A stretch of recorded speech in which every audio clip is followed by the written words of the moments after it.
Mga ka-sports, Gilas Women update muna po tayo. At ngayon, ang tanong ng buong Pilipinas, bakit wala si Jack Animam sa Women's by B5 SEA Games pool? At bakit ang nasa picture lang ang inilabas ng SBP at Gilas? Hindi lang tayo speculations, ito po ang totoo, ito ang detalye at ito po ang breakdown. Kung trip mo po ang ganitong content, paiwan ng follow at pa-subscribe na din. Tara po, simulan na natin. Unang-una, lumabas na ang official 14-woman pool para sa SEA Games 2025. Sina Monique Del Carmen, Carl Alpingol, April Bernardino, Francmen Cabinbin, Ann-Kate Castillo, Casey De La Rosa at iba pang mga bagong core. Pero agad-agad napansin ng fans, nasaan si Jack Anima? Nasaan ang ibang veterans at bakit parang incomplete? Relax po mga ka-sport, ito na po ang iyong hinihintay na sagot. Bakit nga ba wala si Jack Anima? Number 1 na rason, injury management at career priority. Si Jack Animam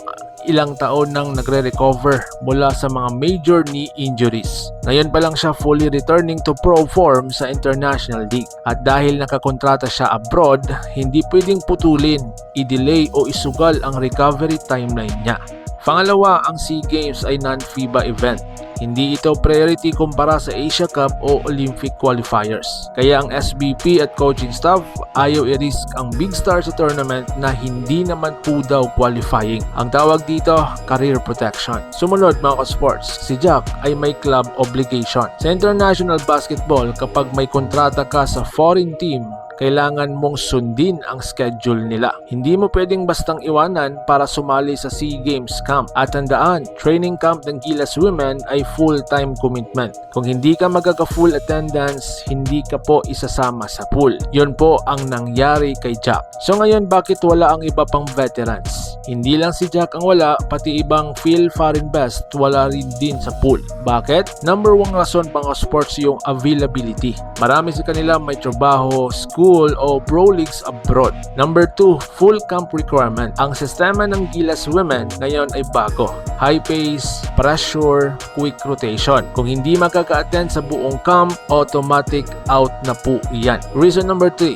strategic youth movement. SEA Games equals development window. Coaches want fresh legs plus long-term core. Dito papasok sina Francis May Cabinbin, Carl Alpingol, Luna Uzar, Casey De La Rosa, Angelica Sorada, Sophia Dignadis. Ito na po ang mga bagong future core ng Gilas Women. So ngayon mga ka-sports, tanong ng karamihan, bakit sila ang nasa picture? Bakit wala na sina ganito at ganyan? Napakasimple lang po yung sagutin mga ka-sports. Una, yung system fit plus availability. Ang bagong sistema ni Coach Pat at Coach Mau ay guard heavy speed system. Hindi height stacking, hindi post heavy, hindi slow pace. Kaya mas pinili ang napakamabilis, athletic, hindi injury prone, full attendance at long-term development players. Kaya ang pool, kahit maliit sa lineup, ay swak naman sa bagong style ng Gilas. So ang tanong ngayon, can this team win? Real talk po tayo mga ka-sports ha, kaya ba nilang manalo sa SEA Games kahit wala si Jack? Mga ka-sports, ang sagot niyan, posible oo. Dahil sa system po na mabilis, pre-assuring at puro slashers at wings, ito ang klase ng lineup na kayang pumitik ng Thailand at Indonesia. At huwag kalimutan ha, may April Bernardino ka pa, may Mary Pontejos, may Cabinbin, may Pingol at may Luna Uzar.